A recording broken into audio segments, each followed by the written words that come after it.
Halo guys, ketemu lagi dengan gue Lala. Kali ini gue di sini bakal nge-review tentang learning journal pada pertemuan yang kedua. Iya, pertemuan yang kedua di mata kuliah produksi siaran televisi. Nah, jadi seperti biasa nih, kalian tahu gak sih gue lagi ngapain? Ini gue juga lagi, tuh di sini jelas. Gue lagi ngebaca ini materi-materi yang kemarin Pak Di sampaikan waktu di pertemuan yang kedua tanggal 14 September 2023. Nah, jadi pas tanggal itu kita kemarin ngelaksanain perkuliahan mata kuliah produksi siaran televisi pertemuan yang kedua. Nah, pada pertemuan yang kedua itu kita ngebahas tentang apa itu produksi siaran televisi. Oke, nih, jadi sebelumnya Pak Adi sebelum bahas tentang apa itu televisi, Pak Adi juga ngebahas tentang capaian pembelajaran di produksi televisi ini.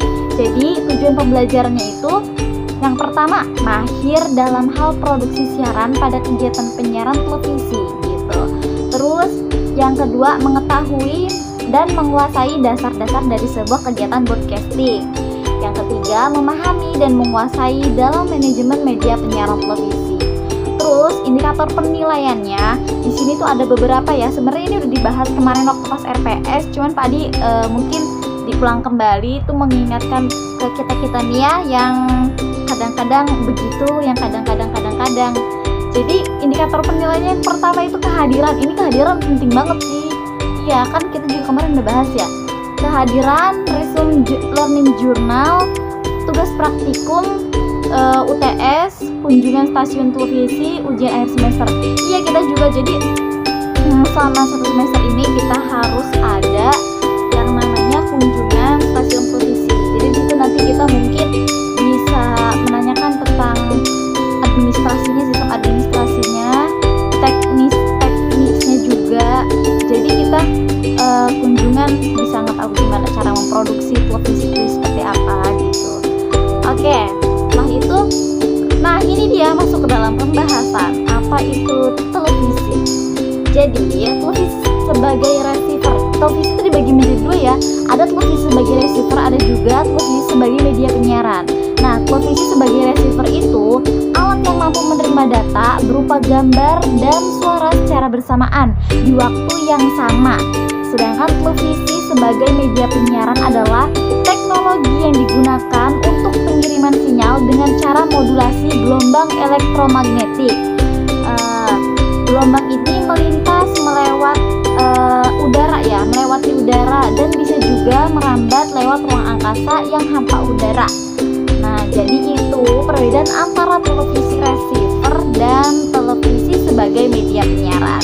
Terus pembahasan selanjutnya tuh ya, ada pembahasan mengenai siaran dan juga penyiaran. Siaran dan penyiaran ini berbeda ya. Jadi kalau siaran itu merupakan padanan kata dari broadcast dalam bahasa Inggris. Undang-undang penyiaran memberikan pengertian siaran itu adalah sebagai pesan atau rangkaian pesan dalam bentuk suara, gambar, atau suara dan gambar yang berbentuk grafis karakter, baik yang bersifat interaktif maupun tidak, yang dapat diterima melalui perangkat siaran. Nah, itu pengertian dari siaran. Nah, sedangkan untuk pengertian penyiaran televisi itu sendiri, yaitu padanan kata dari television broadcasting yang memiliki pengertian kegiatan pemancar luasan siaran melalui sarana pemancar atau sarana transmisi yang menggunakan gelombang frekuensi elektromagnetik yang merambat melalui udara, kabel, atau media yang lainnya dan disebarkan atau diterima secara serentak oleh masyarakat. Nah, jadi itu pengertian dari penyiaran televisi. Sedangkan jika diartikan secara sederhananya, secara singkatnya, antara siaran dan penyiaran, yaitu siaran itu pesan yang disampaikan, sedangkan penyiaran itu kegiatannya. Nah, jadi itu pembahasan mengenai siaran dan juga penyiaran. Pembahasan selanjutnya, Pak Adi menerangkan tentang 5 penyiaran ini nggak semena-mena kita bersiaran ya, tapi ada syarat-syarat tertentunya. Yang pertama yaitu ketersediaan spektrum frekuensi. Nah, jadi kita perlu banget ya frekuensi ini karena suara atau yang dihasilkan untuk bersiaran itu kita membutuhkan frekuensi udara itu untuk menyalurkan apa yang ingin kita siarkan. Yang kedua itu ada ketersediaan sarana pemancar atau transmisi. Tentu ini juga dibutuhkan ya media untuk menyalurkan hal tersebut. Terus yang ketiga adanya program atau acara. Ini juga harus, karena jika emang kita tidak memiliki program atau acara, apa yang harus disiarkan begitu ya. Terus juga yang keempat ada ketersediaan perangkat penerima. Terus terakhir ada harus dapat diterima secara serentak atau bersamaan. Nah, jadi itu syarat 5 penyiaran. Terus juga setelah pembahasan syarat-syarat penyiaran, ada sifat-sifat penyiaran ya. Komunikasi yang dilakukan di TV adalah komunikasi massa. Ini sifat-sifat penyiaran sama aja, ada 5. Yang pertama, komunikator melembaga. Yang kedua, pesannya bersifat umum. Yang ketiga itu menimbulkan keserempakan, kebersamaan. Yang keempat, komunikan atau lawan bicaranya bersifat heterogen. Dan yang terakhir berlangsung satu arah gitu.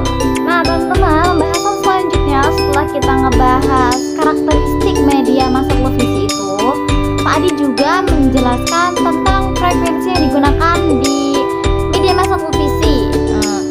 Pada umumnya media massa televisi itu menggunakan frekuensi di megahertz atau biasa disebut dengan MHz ya disingkat. Nah, biasanya itu berkisar di antara 400 sampai 700 MHz. Nah, terus yang terakhir itu pembahasannya mengenai regulasi penyiaran di Indonesia. Nah, jadi ini kita bisa lihat juga ya di sini tuh. Ini tuh banyak banget regulasi penyiaran Indonesia. Di sini Pak Adi juga mencantumkan ada 15 regulasi penyiaran Indonesia.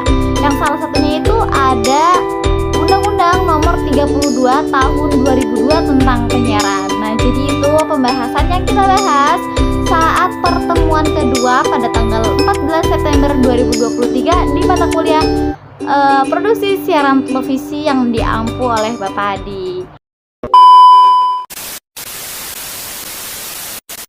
Nah, oke teman-teman, jadi itu pembahasan kita. Buat kalian-kalian yang penasaran, kalian boleh coba deh ikutin